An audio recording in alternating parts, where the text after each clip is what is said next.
ओम श्री परमात्मने नमः।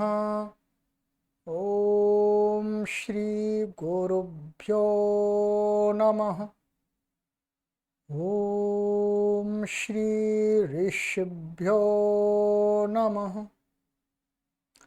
ओम सहना भवतु सहनौ भुनक्तु सह वीर्यं करवावहै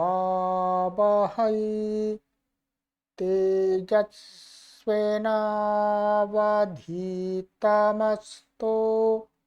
मा विद्विषावहै। ओम शांति शांति शांति। सर्वेभ्यो नमः। देववाणी संस्कृतं यूट्यूब चलदृश्यं प्रति भवतां भवतीनांच हार्दं स्वागतम्। मित्रों, अष्टाध्यायी भाष्य प्रथमावृत्ति पंचमः अध्यायः चतुर्थः पादः कक्षा संख्या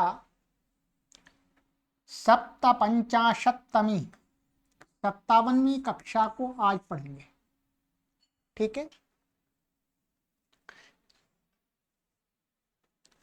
56 कक्षाएं आपको अभी तक पढ़ा दी गई हैं। परीक्षा की तैयारी सभी पाठक महानुभाव आरंभ कर दीजिएगा अभी, यदि नहीं की है तो, जिससे आप कम समय में ही परीक्षा दे करके आगे 6वें अध्याय में प्रवेश कर सके। ठीक है, चलिएगा पुस्तक ओपन कर लीजिएगा। गत कक्षा में मैंने आपको 2 सूत्र पढ़ाए थे। एक पढ़ाया था कृभ्वस्ति योगे संपद्य कर्तरि छ्वि। ठीक है, और दूसरा सूत्र पढ़ाया था मैंने आपको अरुर मनश्चक्षुश्चेतो रहो रजसाम लोपश्च। एक ये पढ़ा दिया था, बस ये 2 सूत्र ही पढ़ाए थे मैंने। ठीक है, चलिएगा अब आगे का हमारा सूत्र है आज का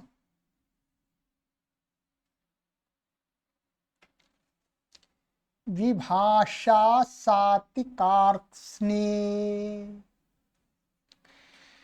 इस शब्द में आप देखिएगा 5 व्यंजनों का संयोग है।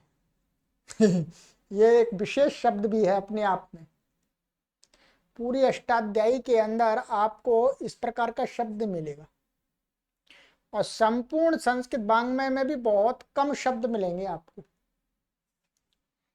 कैसा कार्त्स्ने, यहां पर क्या देखेंगे आप, 5 व्यंजन लगातार हैं बिना आँच के। चलिए लिख के बता देता हूं मैं आपको, इसका भी थोड़ा आनंद ले लीजिए, फिर सूत्र पढ़ेंगे। कार्त्स में क्या है देखिएगा, का है, का के बाद फिर आता है र, फिर आता है त, फिर आता है स, फिर आता है न, और फिर आता है य, फिर ए है बाद में। देख रहे हैं आप, ये रा ता सा ना य 5 व्यंजनों के मध्य में कोई भी स्वर नहीं है और इसका उच्चारण भी कठिन कठिन नहीं है, टिपिकल नहीं है। कार्त्स्ने कार्त्स्ने, सरलता से उच्चारण भी हो रहा है। ठीक है, कार्त्स्ने का अर्थ होता है संपूर्णता। ठीक है, तो चलिएगा, ये तो मैंने आपको बता दिया। इसमें 5 व्यंजन हैं, ये इनके बीच में कोई स्वर नहीं है, इसलिए हलो अनंतरा संयोगा से सबकी संयोग संज्ञा है। ठीक है, सब भाई भाई हैं। चलिएगा अब इसका आगे सूत्र पढ़ते हैं।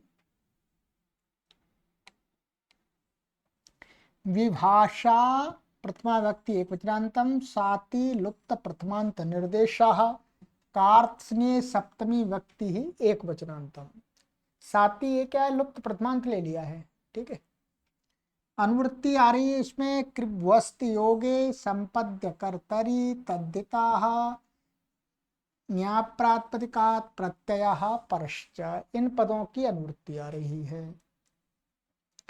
अर्थः संपद्य कर्तरी वर्तमानात् प्रातिपदिकात् कृभ्वस्त योगे कार्त्स्न्ये गम्यमाने साति प्रत्ययो भवति विभाषा। कहते हैं समपूर्वक पद धातु का जो कर्ता, उस कर्ता को कहने के अर्थ में वर्तमान जो प्रातिपदिक, उस प्रातिपदिक से क्री भू अस का यदि योग हो रहा है तो क्या है, और कार्त्स्न्ये गम्य माने संपूर्णता की प्रतीति हो रही है, किसी रूप में संपूर्णता अर्थ की प्रतीति हो रही है, गम्यमानता हो रही है, तो साति प्रत्ययो भवति विकल्पेन, माने साति प्रत्यय होता है विकल्प से। पक्ष में क्या हो जाएगा, तो पक्ष में वही हो जाएगा आपका च्यु प्रत्यय। च्यु प्रत्यय का प्रकरण चल रहा है तो च्यु प्रत्यय हो जाएगा। तो कहते हैं उदाहरण में अग्निशाद भवति शस्त्रम, पक्षे अग्नि भवति, अलग अलग है, ठीक है। उदक्सात भवति लवणम, उदकी भवति। तो पहले वाला तो दोनों का अर्थ एक ही है। अग्निशात भवति शस्त्रम, शस्त्रम माने ये जो सेना आदि का जो शस्त्र भंडार होता है, गोला बारूद आदि जिसके अंदर होते हैं, उसमें आग लग गई। आग लग गई तो सारा जल जुलू गया सब भस्म हो गया, अग्नि बन गया सब। तड़ तड़ तड़ तड़ भाई, गोला बारूद में आग लगी, तड़ तड़ तड़ तड़ बीते, तो अग्निशात सब अग्नि बन गया, संपूर्ण मन अग्नि रूप में बदल गया। ऐसे ही अग्नि भवत्या उदक्सात भवति लवणम, क्या है, नमक था और नमक में पानी गिर गया, पानी गिर गया तो वो सारा नमक ही पानी बन गया, तो उदक्सात भवति लवणम, लवण पानी बन गया पूरा, और नमक बचा ही नहीं, वो पानी रूप में बदल गया। ये हो गया कार्त्स्नता, कृत्स्नता, संपूर्णता, ठीक है। सिद्धि में कुछ भी विशेष नहीं है आपका, ये अग्नि सात, तो इसमें आप देखेंगे उदकी भवती और ये अग्नि भवती, ये तो पिछली की च्यु प्रत्यय सिद्धि ऐसी है वैसे हो जाएगा, ठीक है। तो अग्नि सात का मैं बता देता हूं आपको।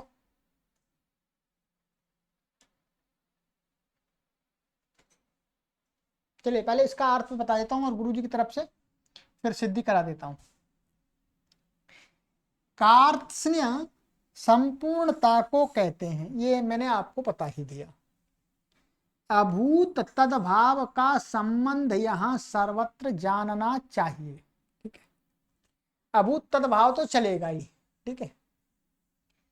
तो कहते हैं अग्निशात भवति, जो अग्नि नहीं था वो अग्नि बन गया, ये अर्थ है। अनग्नि अग्नि संपद्यते अग्नि भवत्या, अग्नि सात भवति, जो अग्नि नहीं था वो जो अग्नि नहीं था वो अग्नि बन गए शस्त्र, माने गोला बारूद, शस्त्र का अर्थ गोला बारूद जो मटेरियल होता है, ठीक है।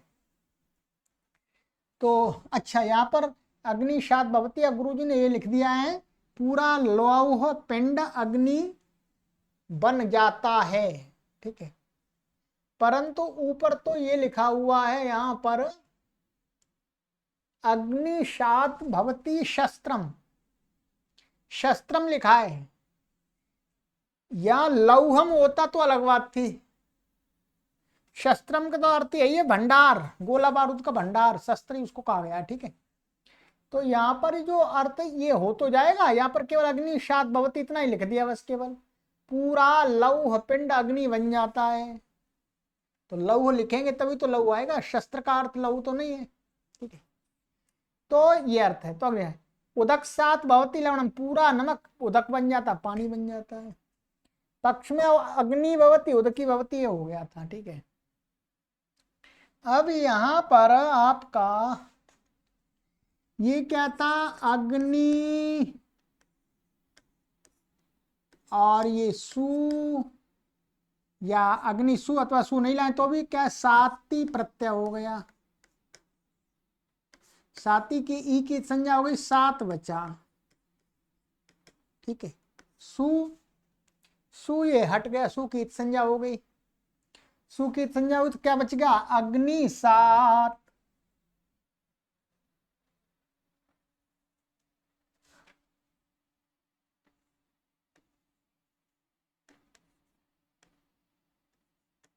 अग्नि सात बच गया ये आपका, ये सु आ गया आपका।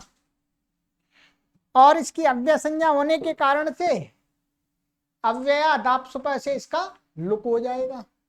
लुक हो जाएगा तो ये बन गया आपका सु, सु चला गया तो अग्नि सात बन गया।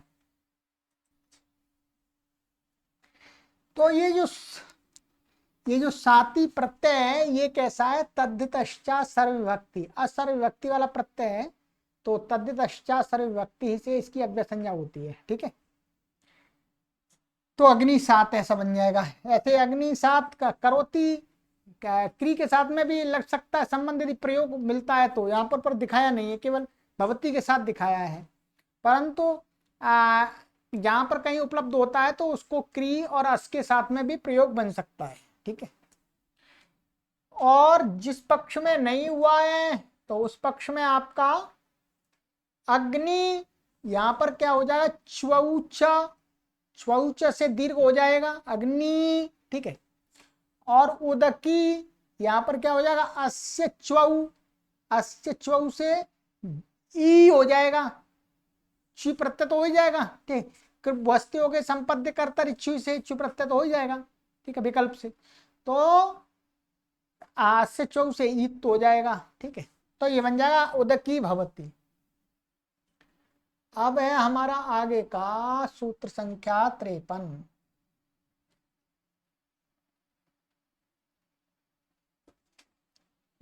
अभिविधौ संपदा च, अभिविधौ सप्तमी व्यक्ति एकवचनांतम, संपदा तृतीया व्यक्ति एकवचनांतम, च अव्ययपदम। अनुवृत्ति विभाषा साति कृभ्वस्ति योगे तद्धिता ज्ञाप्रात्मकात् प्रत्ययः परश्च। अर्थः अभिविधौ गम्यमाने कृभ्वस्ति योगे संपूर्वेण पद्धातुना च योगे विभाषा साति प्रत्ययो भवति। कहते अभिविधि, अभिविधि का अर्थ है व्याप्ति। तो अभिविधि गम्यमान हो रही हो, अभिविधि की प्रतीति हो रही हो, तो क्री भू अस इनके योग में, और इसके अलावा समपूर्वक पद धातु के योग में। समपूर्वक पद धातु लिए। अब पहले से क्या, तीन धातु चल रही थी, क्री भू अस, इनका योग होने पर अब इस सूत्र में कहा कि इस सूत्र में जो हम प्रत्यय करेंगे तो वहां पर तो एक धातु को और जोड़ लेते हैं। क्या, वहां पर एक धातु को और जोड़ लेते हैं, कौन सी को, समपूर्वक पद धातु को। ठीक है, तो समपूर्वक पद धातु के योग में तो चार धातुएं हो गई। अब चार धातुओं के साथ में इसका प्रयोग बनेगा, विकल्प से साति प्रत्यय हो जाता है। ठीक है, बात वही होगी आपकी। ठीक है, जैसे अग्नि सात संपद्यते, अब इसमें क्या होगा, ऐसा बनेगा, अनग्नि अग्नि संपद्यते, अग्नि सात संपद्यते। अब पहले तो वो संपद्यते का कर्ता भी चाहिए और उसका प्रयोग भी चाहिए। संपूर्ण पद धातु के प्रयोग के साथ में भी इस प्रत्यांत शब्द का प्रयोग होगा, ये इसमें विशेष है। ठीक है, तो अग्नि सात संपद्यते। ठीक है, अग्नि सात भवती, ठीक है, अग्नि सात करोति आदि का प्रयोग है तो मिल जाएगा, वो मिलता है तो हो जाएगा, स्यात हो जाएगा, ठीक है। तो ये तो साती प्रत्यय का हो गया। उदक सात संपद्यते उदक सात भवती, ये उदक का हो गया, ठीक है। अब पक्षी बता रहे हैं अग्नि भवती उदकी भवती, उदाहरण बिल्कुल वैसे ही बनेंगे। ये सूत्र क्या है? अभिविधि। अभिविधि और कार्त्स्न्य में अंतर क्या है भाई? कार्त्स्न्य के अर्थ में तो ऊपर वाले सूत्र से ही प्रत्यय हो रहा था।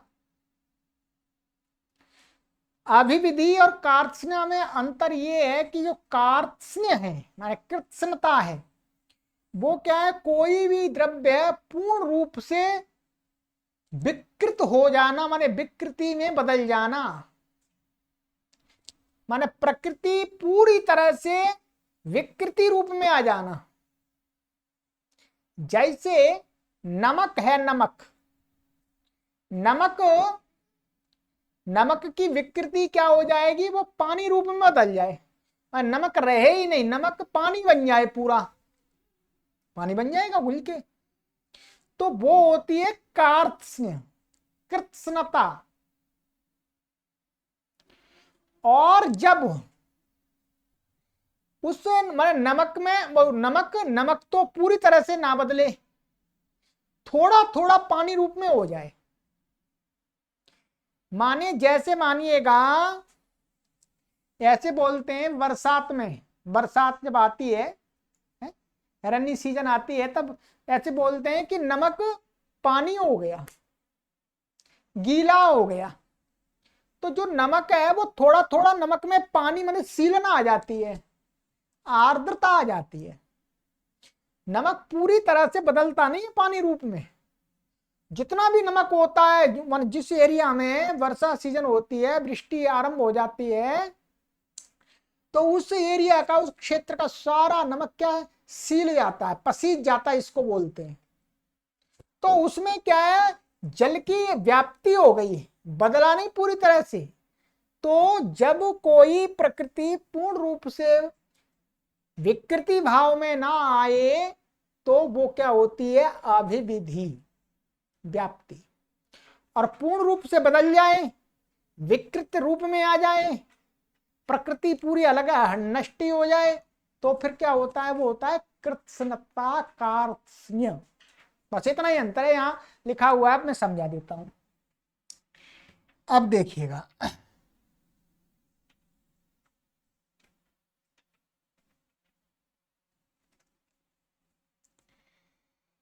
अभिविधि, अभिव्याप्ति गम्यमान हो तो कृभ्वस्तु योग में तथा संपदा, संपूर्ण पद धातु के योग में भी विकल्प से साती प्रत्यय होता है, पक्ष में च्यू होगा, और यह च्वी कृभ्वस्तु योग में ही होगा, न कि संपद के योग में। हाँ, ये और ध्यान रखना है, माने जो साती प्रत्यय वो तो संपद के योग में भी होगा, परंतु च्वी प्रत्यय तो पूर्व वाले सूत्र से ही होगा, कृभ्वस्तु योग संपत्ति कर्तरी च्वी। तो वहां तो संपूर्ण पद का योग नहीं का, तो वहां तो केवल जो च्यू प्रत्यय वो तो 3 के योग में ही होगा, और जो ये साती प्रत्यय 4 के योग में हो जाएगा, संपद सहित।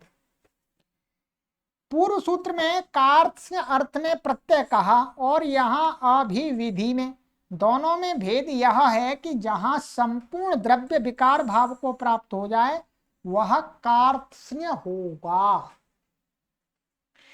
जैसे उदक सात भवती लवणम का अर्थ होगा नमक पूरा का पूरा जल रूप में परिणत हो गया। भाई पानी, नमक की बोरी रखी हुई है, बैग रखा हुआ है, और वहां पर मानिएगा पानी बह करके आ गया, नदी का या कोई भी पानी आ गया, तो नमक क्या है? घुल जाएगा, पानी बन जाएगा। तो ये क्या हुआ? ये कार्त्स्न्य हुआ, कृत्स्नता हुई। और अभिविधि में अर्थ होगा कि जितना भी नमक है वह सब वर्षा में गीला हो जाता है, पूरा नमक पानी नहीं बनता, थोड़ा थोड़ा गीला हो जाता है। लवण मात्र में अभिव्याप्ति है, पूरी तरह उदक होना इष्ट नहीं, माने पूरी तरह से वो पानी नहीं हो जाता। बस इसलिए इस सूत्र को महर्षि पाणिनि ने बनाया है कि अभिव्याप्ति में भी साती प्रत्यय हो जावे और कार्त्स्नता में भी हो जाए। ठीक है, क्षु प्रत्यय तो हो ही रहा है, सिद्धि में कोई विशेष नहीं है। ठीक है, चलिएगा। तदधीन वचने,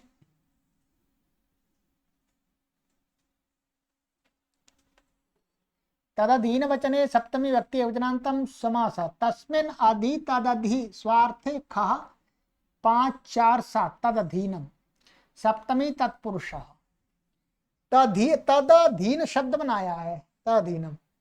तो तस्मिन अधि तदधि और स्वार्थ में वहां पर क्या ख प्रत्यय कर दिया था। ये सूत्र हमने आपको पढ़ाया था, ये सूत्र संख्या 7 संख्या थी। ये बता देता हूं सूत्र, जिसमें हमने वहां पर राजा धीना भी बनाया था। ठीक है,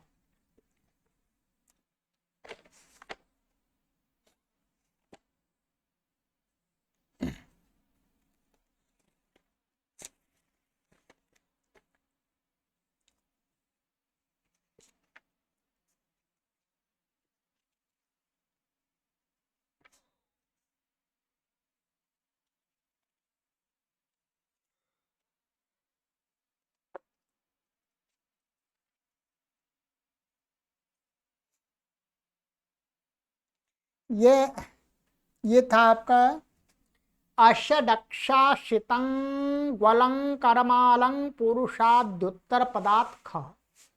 तो अधि उत्तर पद में आ रहा है यहाँ पर, तो क्या हो गया, ख प्रत्यय हो गया स्वार्थ में।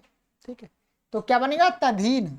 तदधीनम, तदधीनम माने उसके अधीन। और तदधीनस्य वचनम, तदधीन वचनम तस्मिन् तदधीन वचने षष्ठी तत्पुरुष, ये षष्ठी तत्पुरुष हो गया। माने उस तदधीनता का वचन में तदधीनता को कहने वाला शब्द, ये अर्थ आएगा।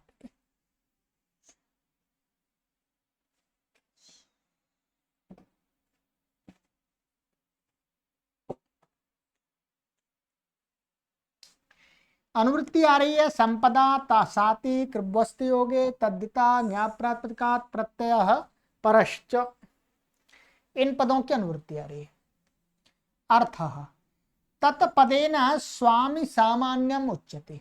यहाँ पर जो तदधीनम में जो तद शब्द है उससे क्या लिया है, स्वामी सामान्य का ग्रहण है। माने स्वामी माने कोई भी किसी भी का मालिक है, माने किसी का स्वामी, मैं घर का स्वामी, बगीचे का स्वामी है, पत्नी का स्वामी, धन का स्वामी है, राज्य का स्वामी, कुछ भी स्वामी मात्र का है। तद माने उससे तद, यहाँ तद से लेना है स्वामी। स्वामी विशेषवाचिनः प्रातिपदिकात् तदधीन वचने वाच्ये कृभ्वस्तिभिः संपदा च योगे सातिः प्रत्ययो भवति। ठीक है, इसमें विकल्प नहीं, क्योंकि ये तो अभूत तद्भाव अर्थ वाला नहीं है। ये तदधीन वचन हो गया, अलग हो गया। अब ये अभूत तद्भाव अर्थ वाला नहीं है। अब कहते हैं कि स्वामी विशेष को कहने वाला कोई भी प्रातिपदिक, स्वामी अर्थात मालिक रूप में हो, उसको कहने वाला कोई प्रातिपदिक, और तदधीन वचने, और तदधीनता की वचनता का कथन होने पर कृभु और अस और भू के, माने क्री भू अस के योग होने पर और संपूर्ण पद का योग होने पर साती प्रत्यय हो जाता है। क्या हो जाता है बोलो, साती प्रत्यय। जैसे राजाधीनम करोति राजसात करोति, राजसात भवति राजसात स्यात्, संपदा योगे राजसात संपद्यते। अब यहां पर क्या, राजाधीनम करोति, तदधीन, तद शब्द राजा स्वामी का वाचक है, तो राजा शब्द भी स्वामी का वाचक है, स्वामी का वाचक है। तो राजाधीनम करोति माने राज सात करोति, राज सात करोति का अर्थ है उसके अधीन करता। किसके अधीन, राजा के अधीन। साती प्रत्यय यहां पर अधीन अर्थ को दिखा रहा है। ठीक है, इसलिए अधीन शब्द का प्रयोग नहीं होगा। तो राज सात करोती का अर्थ है राजा के अधीन करता है। लो महाराज जी आपको सौंप दिया। ठीक है। और ऐसे ही राज सात भवती मन राजा के अधीन होता है। राज सात सात राजा के अधीन होवे। लो महाराज आपके अधीन होवे, हम तो आपके अधीन है। सेवक होता है लो महाराज जी आपकी शरण में ही है, जो कुछ करो करवाओ वो ही करेंगे, उल्टा सीधा। ठीक है। संपदा योगे और संपूर्ण पद के योग में तो कहते हैं राजसात संपद्यते। राजसात संपद्यते का वही अर्थ है राजा के अधीन होता है। संपद्यते का अर्थ होता है होता है। चलिएगा। एवं ब्राह्मण सात करोति, यहां करेगा ब्राह्मण सात भवति, ब्राह्मण सात स्यात्, ब्राह्मण सात संपद्यते। माने ब्राह्मण के अधीन होता है, ब्राह्मण के अधीन होवे, ब्राह्मण के अधीन करता है और ब्राह्मण के अधीन संपन्न होता है। तो साती प्रत्यय हो गए।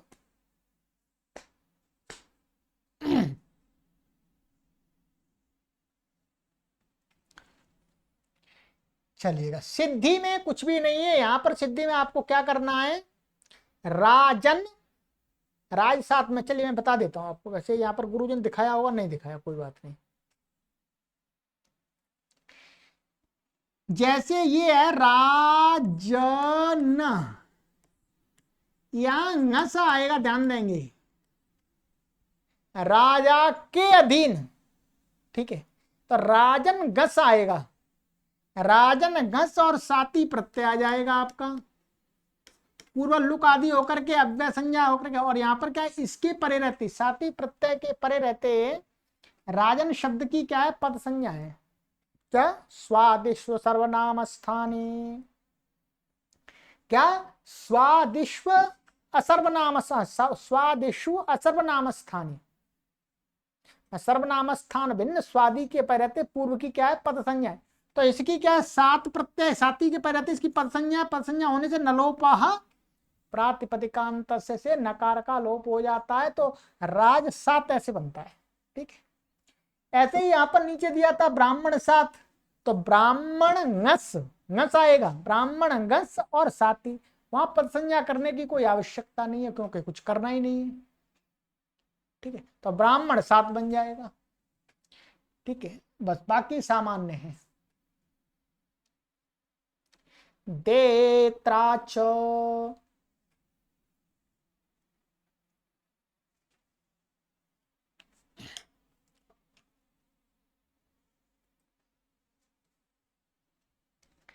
देयेत्राच, दे सप्तमी व्यक्ति वचनांतम, त्रा प्रथमा व्यक्ति वचनांतम, च अव्यपदम। ठीक है। अनुवृत्ति, तदधीन वचने संपदा तद साति कृभ्वस्ति योगे तद्दिता न्याय प्रातिपदिकात् प्रत्यय परश्च। कहते हैं देयम, देयम अर्थात दातव्यम। देयम का अर्थ यहां पर लिया दातव्यम, देने योग्य जो कुछ पदार्थ होता है उसको बोलते हैं देय, दातव्यम। अर्थ कृभ्वस्ति भी संपदा च योगे देये तदधीने वाच्ये त्रा प्रत्ययो भवति सातिश्च। क्री भू अस और संपूर्ण पद के योग होने पर योग देये तदधीने वचने, जो तदधीनता वाच्य है, विधेय है, वो प्रतीत हो रही है, तो वो क्या होना चाहिए, देने योग्य होना चाहिए, वो उसके अधीन करता है। माने जिसके अधीन कुछ किया जा रहा है वो क्या होना चाहिए, उसको देने योग्य वस्तु होनी चाहिए वास्तव में। तब ये प्रत्यय कहते हैं, त्रा प्रत्यय भी हो जाता है और साती भी हो जाता है।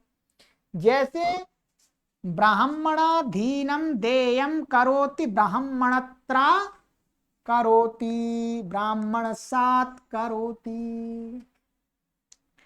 ब्राह्मणाधीनम देयम करोति, माने ब्राह्मण के अधीन, ब्राह्मण के अधीन कुछ करता है। क्या करता है, जो ब्राह्मण को देने योग्य वस्तु उसको करता है। ये नहीं कि ब्राह्मण को देने योग्य तो मानिए गाय देनी है या कुछ दक्षिणा देनी है और वो ब्राह्मण को कुछ वैसे ही उल्टी सी चीज देने लगे, वो नहीं। ब्राह्मण के लिए देने योग्य वस्तुओं का, द्रव्यों का जो सनातन परंपरा में विधान है वो चीज दी जा रही है, उसके अधीन की जा रही है। लो महाराज जी आप ही रखो इसको, ये आपके लिए ही है, आपके योग्य, ये आपको ही देनी चाहिए।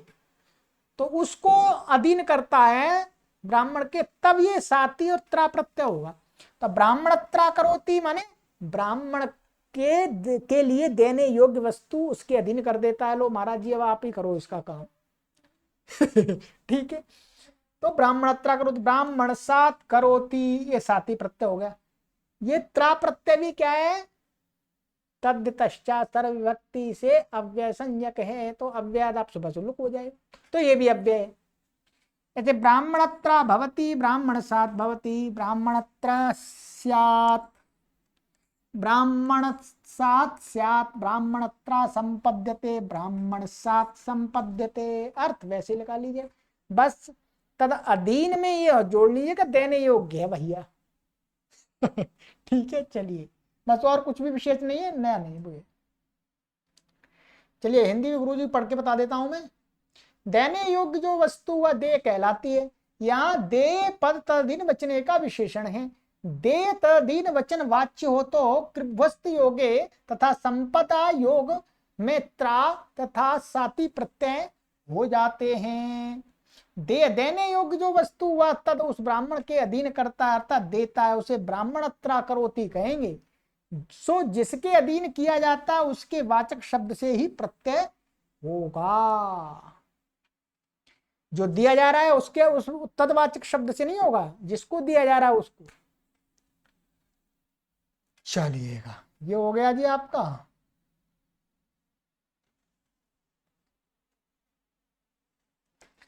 देव मनुष्य पुरुष पुरुमर्त्येभ्यो द्वितीया सप्तम्योर बहुलम। ये अच्छा सूत्र है, ठीक है। देव मनुष्य पुरुष पुरुमार्त्येभ्यः पंचमी व्यक्ति बहुवचनान्तम, द्वितीया सप्तम्योः षष्ठी व्यक्ति द्विवचनान्तम, बाहुलम प्रथमा व्यक्ति एक वचनान्तम। समासः उभयत्र इतरेतर द्वंद्वः। इसमें भी द्वंद्व है, इसमें भी द्वंद्व है। कर लेते हैं कैसे। देवश्च मनुष्यश्च पुरुषश्च पुरुश्च मर्त्यश्च, देव मनुष्य पुरुष पुरुमर्त्याः तेभ्यः मर्त्येभ्यः, द्वंद्व हो गया।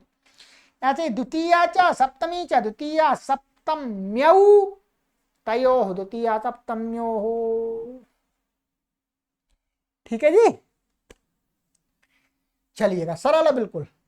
अनुवृत्ति इसमें आ रही है त्रा तद्धिताः न्या प्रातिपदिकात् प्रत्ययः परश्च।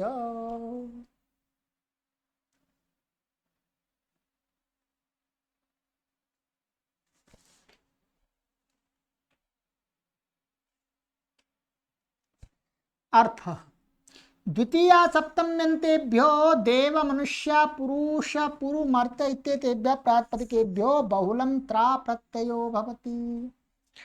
अब इसमें अभूत तद्भाव आदि कुछ नहीं है, ठीक है। द्वितीया अथवा सप्तम्यंत ये शब्द होंगे देव मनुष्य पुरुष पुर और मर्त्य, तो इन शब्दों से प्रातिपदिकों से बहुल करके त्रा प्रत्यय हो जाता है। बहुल करके अर्थात हो भी जाता है, कभी इनसे भिन्न और अन्य शब्दों से भी हो जाता है, बहुल का यही अर्थ है। देखिएगा, देवान गच्छति देवत्रा गच्छति, देवेषु वसति देवत्रा वसति। यहां ध्यान रखेंगे प्रत्यय का जो अर्थ है वो क्या है, जो द्वितीय विभक्ति द्वितीयांत से आएगा तो प्रत्यय का द्वितीय अर्थ हो जाएगा, द्वितीय वाला जो अर्थ है, ठीक है। और सप्तम्यंत से आएगा तो सप्तम्यर्थ का प्रत्यय, सप्तम्यर्थ में प्रत्यय आएगा वास्तव में, ठीक है।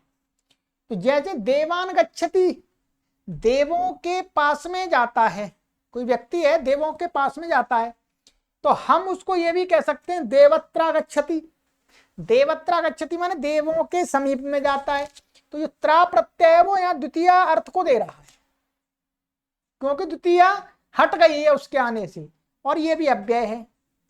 ऐसे ही देवेषु वसति, देवों में रहता है, देव लोगों में, अच्छे लोगों में रहता है, यही तो अर्थ है। तो देवेषु वसति, देवों में रहता है, तो देवत्रा वसति ऐसे भी कह सकते हैं, दोनों प्रकार से कह सकते हैं, ठीक है।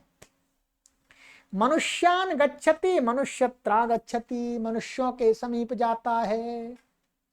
मनुष्येषु वसति, मनुष्यत्रा वसति, यात्रा मनुष्यों में रहता है। पुरुषान गच्छति, पुरुषत्रा गच्छति, पुरुषेषु वसति, पुरुषत्रा वसति, ये त्रा हो गए। पुरून गच्छति, पुरुत्रा गच्छति, पुरुषु वसति, पुरुत्रा वसति। मर्त्यान गच्छति, मर्त्यत्रा गच्छति, मर्त्येषु वसति, मर्त्यत्रा वसति। और कहते हैं कि बहुल वचनात् अन्यत्रापि भवति, बहुल कह दिया इसलिए इन शब्दों से भिन्न शब्द से भी हो जाता है। तो कहते हैं बहुत्रा जीवतो मनः, क्या है, बहुत्रा जीवतो मनः। तो यहां बहु शब्द से भी प्रत्यय हो गया, तो बहुत्रा का अर्थ हो जाएगा बहुत जीते हुए का, जीते हुए ऐसा कुछ अर्थ होगा इसमें, या दिया तो नहीं वैसे अर्थ इन्होंने, अभी कोशिश करते हैं देख करके बताने की आपको, वो सही अर्थ बताया है तो अच्छी बात है आपको।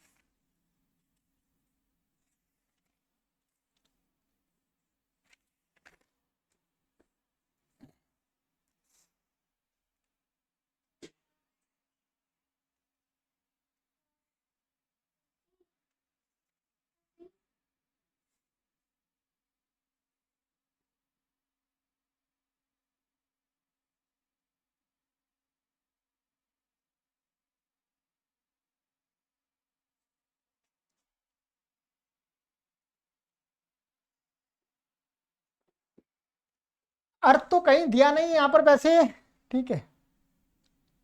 तो बहुत्रा जीवतः मनः, तो जीवतः ये द्वितीय में आ सकता है। जो मन है वो क्या है, बहुत सारे माने जीवितों के पास में जाता है या रहता है? तो हमारे चेतन के पास में रहता है, ये अर्थ आएगा। तो वस्तुतः ये बहुत्रा शब्द क्या है, बहुन, ऐसा बहुन अर्थ में आया है, द्वितीयांत से आया, ठीक है। तो बहुल कहने से बहु शब्द इसमें नहीं पड़ा है, तो भी प्रत्यय हो गया बहुत्रा। त्रा प्रत्यय तदतश्च सर्व व्यक्ति से क्या है, अव्यय संज्ञा, अव्ययदाप सुपर से लोक हो रहा है, तो सभी ये बन रहे हैं। चलिएगा, तो अब ये जो प्रकरण है ये पूरा तो नहीं होगा आपका, क्योंकि इसके अंदर अब इस प्रकरण के बाद में आपका एक नया प्रकरण, हमारा सबसे विशेष प्रकरण आरंभ होगा, समासांत प्रत्यय का, ठीक। तो अब कल की कक्षा पूरी, उसमें हमारा ये बचा हुआ ये जो समासांत से पहले पहले के सूत्र हैं वो समाप्त हो जाएंगे, क्योंकि आज की कक्षा में नहीं होंगे, क्योंकि यहां तक है सूत्र संख्या 67, लगभग 11 सूत्र हैं। 11 सूत्र भी पढ़े ही नहीं जा सकते, 2 घंटे की क्लास हो जाएगी। तो अब जो बचे हुए सूत्र हैं वो आगे कल की कक्षा में करेंगे, फिर उसके बाद कक्षा में हमारा समासांत का प्रकरण चलेगा। समासांत का जो प्रकरण है वो एमए आदि, शास्त्री आदि की जो परीक्षा देते हैं, कॉम्पिटेटिव एग्जाम की तैयारी करते हैं, उनके लिए भी बहुत उपयोगी है। ये पूरा पढ़ाया जाएगा इसमें आपको, क्योंकि ये तो अष्टाध्यायी क्रमानुसार पढ़ाया जा रहा है, इसलिए पूरा पढ़ाया जाएगा। अपने साथियों को आप आमंत्रित कर दीजिएगा, उनको शेयर कर दीजिएगा कि भाई समासांत प्रकरण आरंभ हो रहा है, समासांत प्रत्यय का बहुत विशेष है, ठीक है। ये लघु सिद्धांत कौमुदी, मध्य सिद्धांत कौमुदी और सिद्धांत कौमुदी पढ़ने पर भी समासांत प्रकरण उतना अच्छी प्रकार से समझ में नहीं आता है, जितना अच्छा आपको यहाँ प्रथमावृत्ति पढ़ने मात्र से आपको आ जाएगा। इस बात का हम आपको विश्वास दिलाते हैं, ठीक है। चलिएगा, आगे की कक्षा में मिलते हैं, तब तक के लिए मेहनत कीजिएगा, परिश्रम कीजिएगा और विश्राम भी कीजिएगा। सर्वेभ्यो नमः।